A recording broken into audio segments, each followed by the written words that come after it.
le jeu est un art, à la fois dans sa conception, mais aussi dans sa pratique. Et c'est surtout un art qui, pour ma part, est utile, si on peut un instant gommer les aspects péjoratifs qui sont attachés parfois à ce terme d'utilitaire.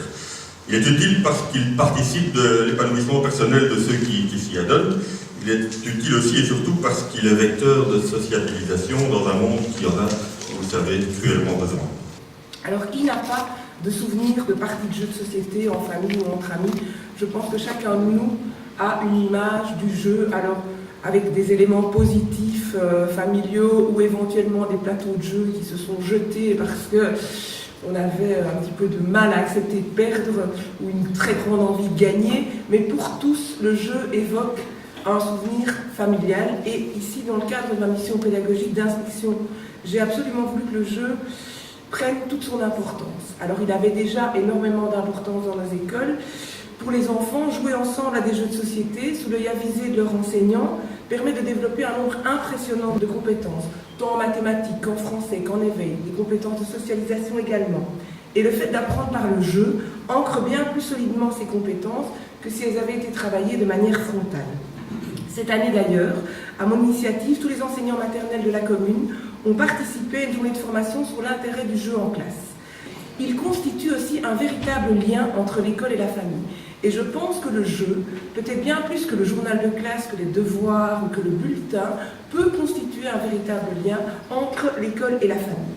En effet, lorsque les enfants rentrent à l'école avec un jeu en prêt, par exemple, auquel ils ont joué en classe et qu'ils doivent faire découvrir à leurs parents, mais ça va permettre d'avoir vraiment un lien très très agréable entre ce qui se passe à l'école et ce qu'on peut amener comme connaissance à la maison. Et si le jeu, un peu dans cette même ordre d'idée-là, pouvait peut-être réconcilier notre société avec l'autorité? Parce que on rend bien compte que là, dans notre société actuelle, on se pose des questions par rapport aux règles et on se sent un peu à l'étroit dans ces règles-là.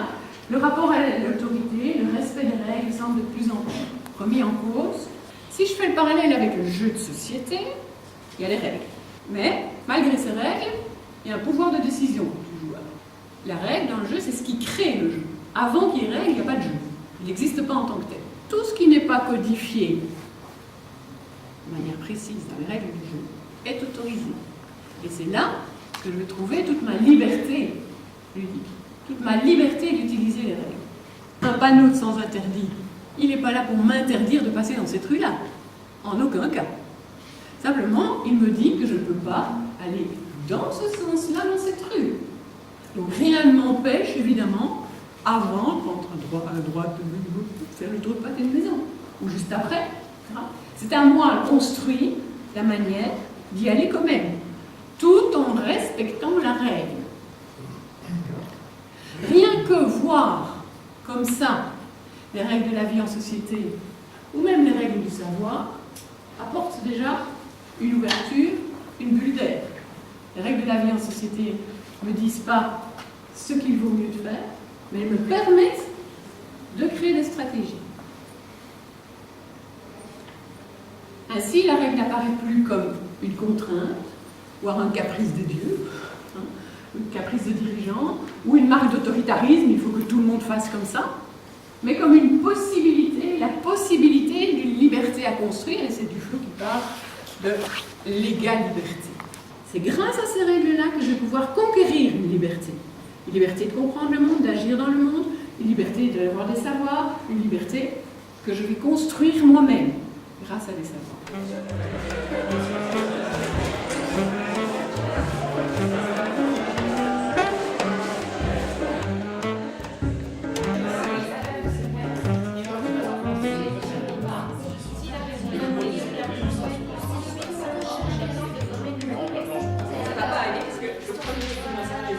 J'ai beau choisir la plus grande des potes, pas grave, c'est une lance de dés qui peut.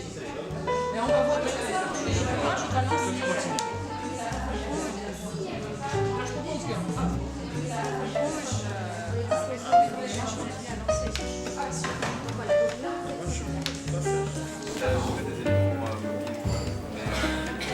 fondamentalement, je ne sais pas si c'est possible. Eh bien oui, ce n'est pas un jeu, c'est le jeu. En fait, le jeu est un miroir d'hommes dans une société donnée à un moment donné. C'est le temps, c'est l'histoire. Et donc, certainement, pour connaître une société, il faut connaître ses jeux.